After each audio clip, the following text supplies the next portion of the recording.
Welcome to Crash Course in Commercial Real Estate.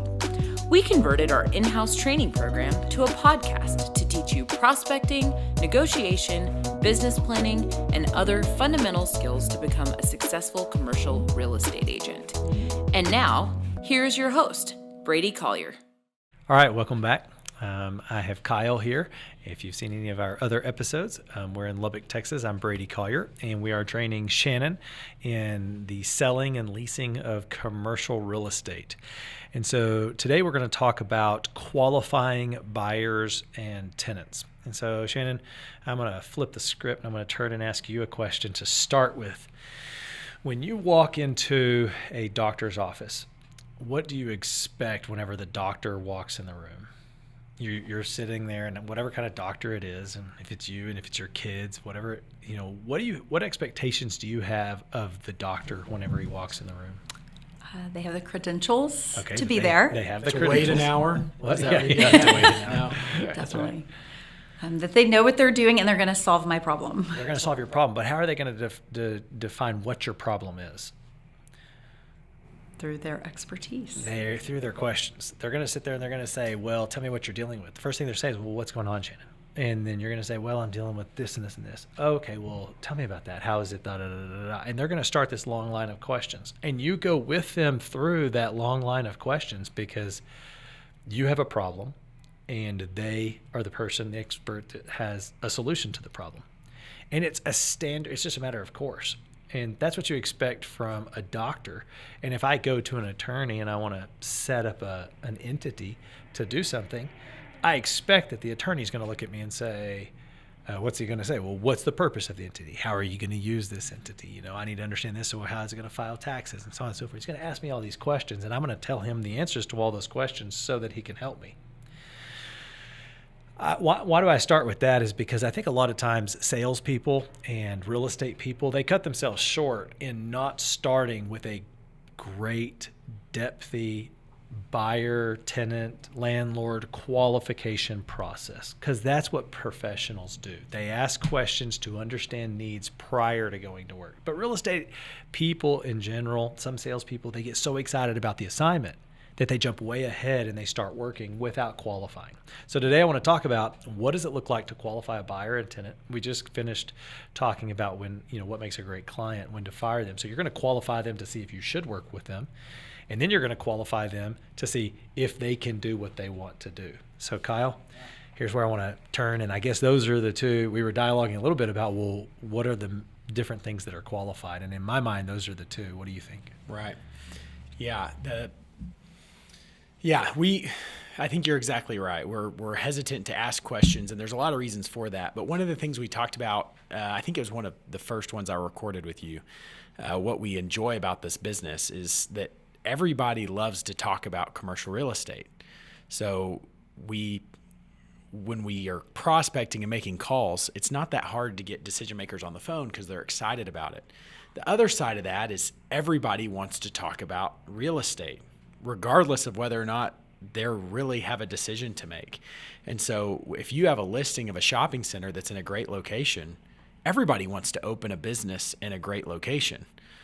So they're going to call you, but you have to quickly discern, is this person worth my time? Is this person actually going to make a decision, or are they just dreaming? Tire kicking. Yeah, tire kicking or dreaming. A lot of people have a dream to open a business but never will. And I want people to open businesses and we want to help them. And you don't want to dismiss too quickly, because I've taken calls that I've thought would result in nothing that have resulted in great opportunity when you ask the right questions and dig in. So you don't want to dismiss anyone, but you also don't want to go down the road for the sake of your time, for the sake of your landlord's time, for the sake of your tenant's time if they're trying to pursue, or your buyer's time if someone won't actually sell. So Kyle, let's dive into that a little bit more deeply. Let's just say that you are a landlord rep and you have a space on the market and it's a 1,400 foot space in line in a strip center. And then I call you. What is the process of qualifying me as a prospective tenant? I'm calling you off the sign out front, and I'm saying, yeah, I'm calling you on the 1,400 square foot space that you have on South Quaker in Lubbock, Texas. What are some of the things you're gonna go through to qualify to see I mean, like, what are you going to do? Yeah, so they immediately want to ask, how much does it cost? That's the first question. You have a space available. How much? And it's like, well, slow down a second. I need some information from you. So what type of business are you looking to open? Oh, great. Do you have other locations? And so that's one where you can quickly validate. Okay, so why would he ask the question, just as an example, what type of business are you looking to open? Well, we just got through talking about time as our commodity.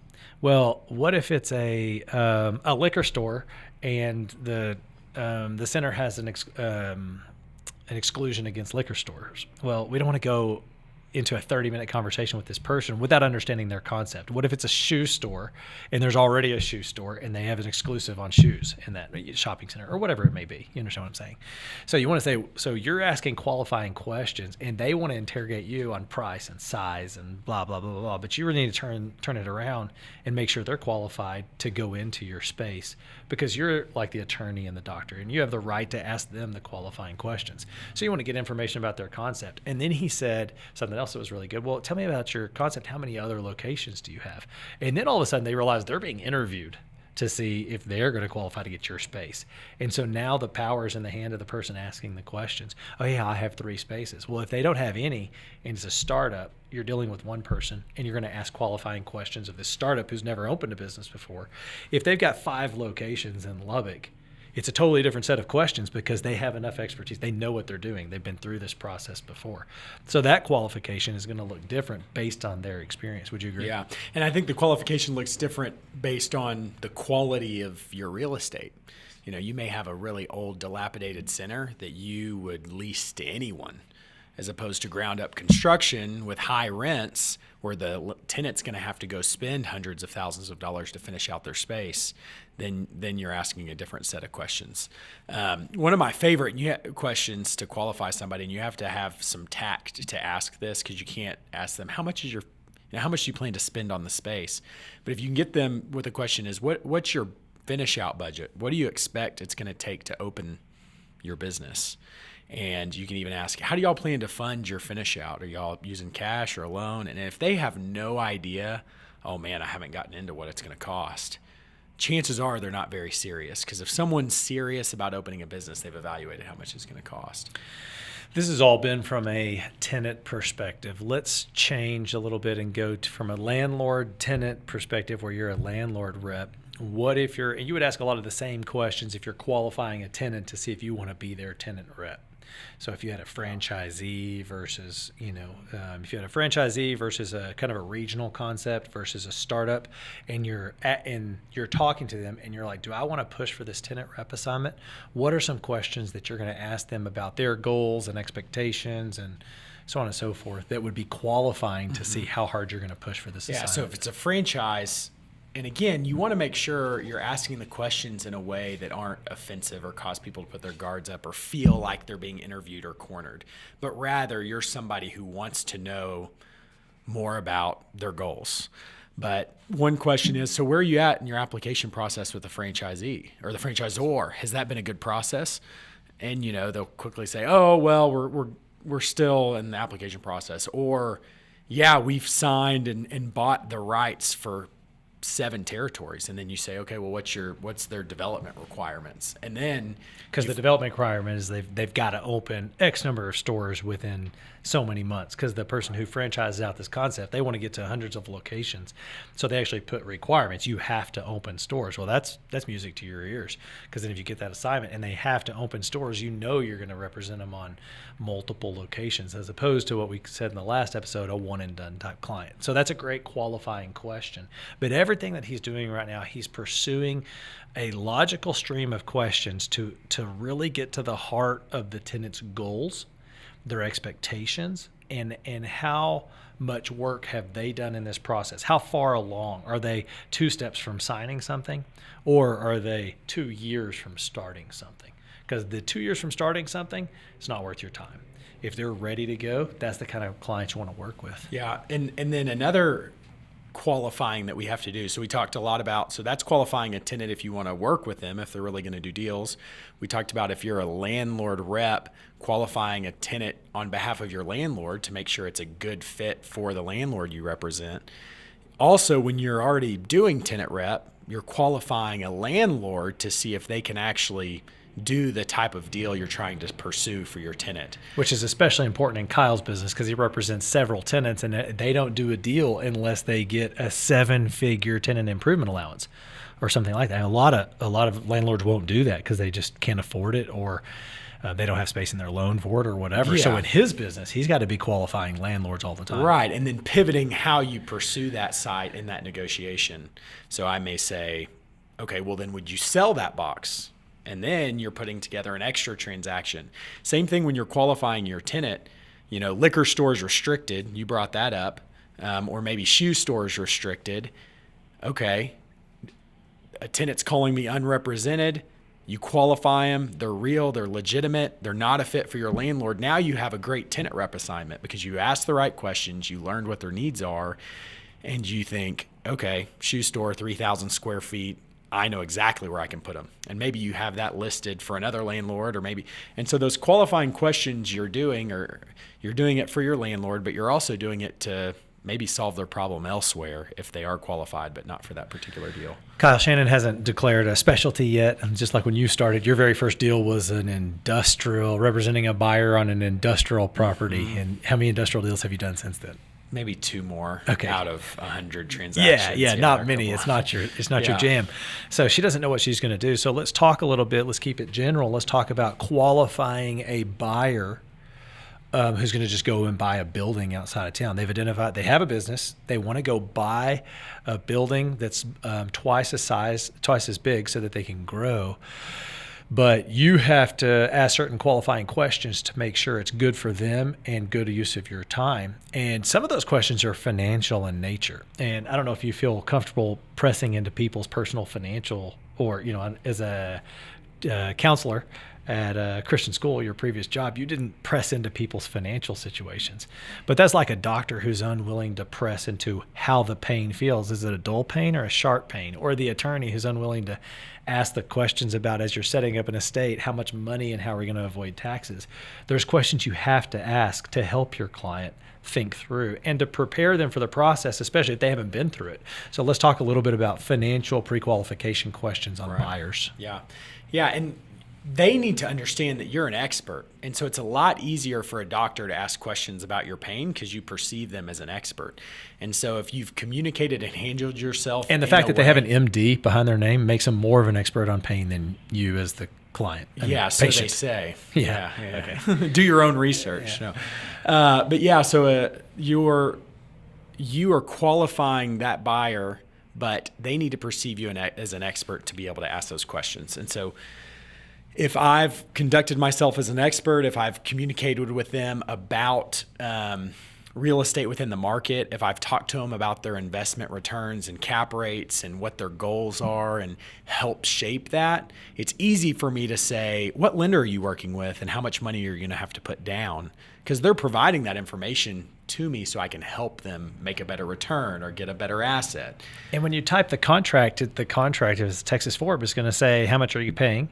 And how much cash are you putting down, and how much are you financing? So you're going to have to ask that question sometime in the process. Why would you wait all the way until you type the contract to ask those questions? Why not ask them in the beginning? Because if they say, I only have $100,000 that I want to put down, but I want to buy a $2 million building, that's not going to work. And you have to educate them that that's not, well, how far are you into this with your lender? Do you have 95% financing set up? Questions like that. Kyle had a client on a call the other day, and they were new to the real estate space. They're opening a business, and Kyle asked a question and said, hey, we're going to have to provide some financial ability to perform. And so how did you frame it? Your net worth is somewhere between $1 and $1 billion is my guess. Yeah. I was trying to not offend them, but I also wanted to tell them that they may not be qualified for what they're trying to get from a landlord. And so I had not seen their financials, but I discerned from something they weren't in the real estate business. They were working professionals, work normal jobs. And they'd alluded to some things in other conversations that they had gone with this particular franchise because they had a lender that would approve them. So if they're making a decision to go work with a franchise based on a lender approval, they're not very wealthy people. But I didn't want to offend him. I said, Because hey, wealthy people could get 10 lenders, 50 lenders. to yeah, approval. it's easy. If you have money, it's easy to get somebody to lend you Lenders money. want to give money to people who have money. Yeah. The people that don't need it, I guess. But so I said, your net worth is somewhere between $1 and $100 million, I assume. And I don't know what it is, and I don't need to know what it is. But the landlord has to be comfortable enough with you guys to be able to go demolish this building and trust that you're going to perform on the lease to build your concept, because it was a ground lease. So they're going to demolish a building worth a couple $100,000, and then they're going to go construct something worth $400,000 or $500,000. But the landlord has to make a decision to sign a lease and demolish their building that has value for a perceived future value of what the tenant's going to build. And so I had to shape and help them understand, hey, they need to see your financials. They need to see how much cash you have. And if you don't have much cash, we need to show them that you have lender approval, and they need to know you're going to be able to perform on it. So I just was prepping them for an interrogation that might come in the future and help them not be offended by it all. Because if they feel offended or threatened, or this landlord's not easy to work with, the deal might fall apart. When really the landlord's perfectly just in asking those questions. Yeah, So- and he says he's prepping them for the interrogation coming, the way that I was trained when I got into real estate. Now I was working with apartment complexes. Average price in Lubbock, Texas, way back in those days, 20 years ago, somewhere between $1 million and $10 million. But oftentimes it was very competitive. If a good apartment complex came up and I was representing a buyer and I wanted my buyer to put their best foot forward, I would tell my buyer from the beginning, we have to provide, along with the contract, financial ability to perform information. That can come in the form of lender references with phone numbers that they can call on, or you have to show tax returns, you have to show your P&L, you have to show your financial statement, account balance. bank account balance. You're going to have to provide that with the contract to show them, to get the leg up on the people who aren't providing that, so that my clients could win the day. And they're sending me their financial information. And so that you're just going to have to become comfortable with knowing. A lot of people in our society and culture feel like their finances are the most confidential thing, but that's not the case with rich people. Like people who can afford to be your clients, they're used to passing out their financials, their personal financial statement, to lenders all the time. They're passing it around. So it becomes less and less confidential the more money you have. And so, and they may want to NDA, not to say they wouldn't need a non-disclosure agreement signed or something, but yeah, they're used to providing that for sure. So we'll start closing out qualifying. Well, you've said, so we've talked about representing tenants and landlords that are leasing and buyers, but if you're representing a seller, you're also qualifying all the potential buyers out there. And so if you're representing the seller on a high demand property, you may have 6 or 7 offers. So what qualifications are you doing in that scenario? You're asking, what are you buying the building for? When do you need to make a decision by? What are your other options? If it's a developer, who are you leasing this to? If it's a user. So you're asking the same type of questions, but from a different perspective. Because Or if I'm a seller, I'm saying, hey, I want to see your 1031 form showing this is the only property you're identifying. Or I want to make sure, what's your commitment level? Right. And they're going to say, prove it up through earnest money and other things, but you're asking for a whole lot of information to qualify. Right, because depending on your seller's motivation, price is only one aspect. How quick can they close? How likely are they to close? And so you're doing the same type of qualification, but from another perspective, just to figure out who's most likely to close. To speak to what he just said, I one time had a listing and we had 10 offers come on the listing on the call for offers date. And the highest offer was $6.3 million. We accepted an offer of $5.5 million because they put up $100,000 of non-refundable money day one. And they said that they would close within the time period that worked for the seller. He took $800,000 off of his price to get non-refundable money and to get timing that he liked, just to your point. Yeah, because time is money, especially for some of our clients. They can't waste time, and they may need to roll that money into something else that provides much more dollars. And so $800,000 compared to a close in 30 days. Because in the commercial side of things, as opposed to residential, there are tire kickers like crazy. People will go tie up your property for 6 months and try to go put a deal together. And you don't want to waste your time or your client's time. Or if they're going into another space and they don't want their competitor to come into the market, they'll tie up every spot a competitor. If they're a 30,000 foot box and they've got their space, they'll tie up 2 other 30,000 foot boxes just to take them off the market so that while they're doing their due diligence, no competitors can come into the market. I mean, stuff like that happens all the time. Hey, I didn't say something in the last one, and even though it's not on this topic, the last one, now we're talking about qualifying buyers and tenants, but we talked about what makes a great client, but I didn't really talk about the listing side in that one, and I feel bad. So this is really important, and it's kind of on the topic of qualification, but it's when to take a listing. Sometimes sellers have completely unrealistic pricing expectations or performance expectations or whatever. So there's times you're qualifying a listing and you're saying, I'm not taking that listing. I'll give it to my worst enemy and let them suffer for 6 months through overpricing. And when the seller is realistic on pricing, I'll come back, I'll get that listing on the rebound. I'll price it at the market and it'll clear my inventory shelf in a matter of weeks. That way I don't kill myself for 6 months working a listing that's never going to sell. So that's when you're qualifying listings and deciding if you want to take on a client or not.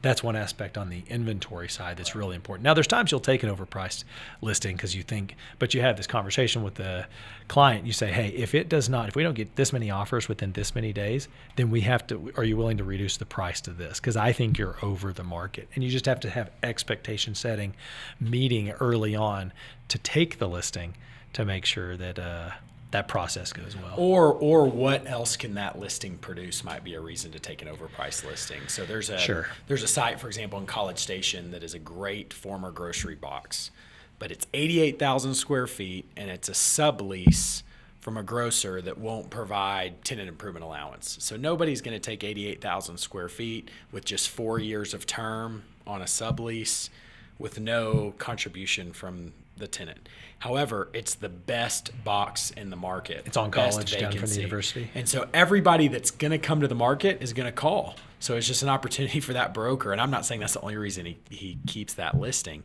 but he gets so much information on the market and who's coming and who's interested by keeping that listing. And so there are, selfish reasons to keep a listing while still fulfilling your fiduciary obligation to your client. So those are some thoughts on qualifying. And I doubt this 20-minute chat gives you all the confidence necessary to ask those questions. But one of the best ways that you can learn, or anybody out there can learn how to qualify buyers, tenants, landlords, sellers, is if you're a junior broker, if you're new to the business, go with an experienced, seasoned agent.